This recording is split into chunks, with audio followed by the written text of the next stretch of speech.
உலகிலேயே 100 ஏக்கர் பரப்பளவு கொண்ட மாவட்ட ஆட்சியர் அலுவலகம் இருப்பது புதுக்கோட்டை மாவட்டத்தில்தான். இங்கு அலுவலகத்தை சுற்றிலும் மூலிகை நிறைந்த மரம், செடி, கொடிகள் ஏராளமானவை உள்ளது. அதேபோல் தேசிய பறவை மயில், மற்ற பறவை இனங்களான குயில், தவிட்டுக்குருவி, கிளி என எண்ணற்ற பறவை இனங்கள் உள்ளது. இந்நிலையில் நாளுக்கு நாள் கோடை வெயிலின் தாக்கம் அதிகரித்து வரும் நிலையில் அலுவலக வளாகத்தில் உள்ள குடிநீர் குழாய்களில் தேங்கி கிடக்கும் தண்ணீரை பருகி உயிர் வாழ்கின்றன.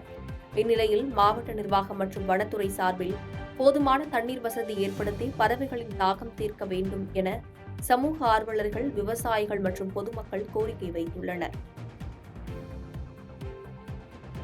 பாதகம் செய்பவரை கண்டால் நாம் பயங்கொள்ளலாகாது பாப்பா, மோதி மிதித்து விடு பாப்பா, அவர் முகத்தில் உமிழ்ந்து விடு பாப்பா.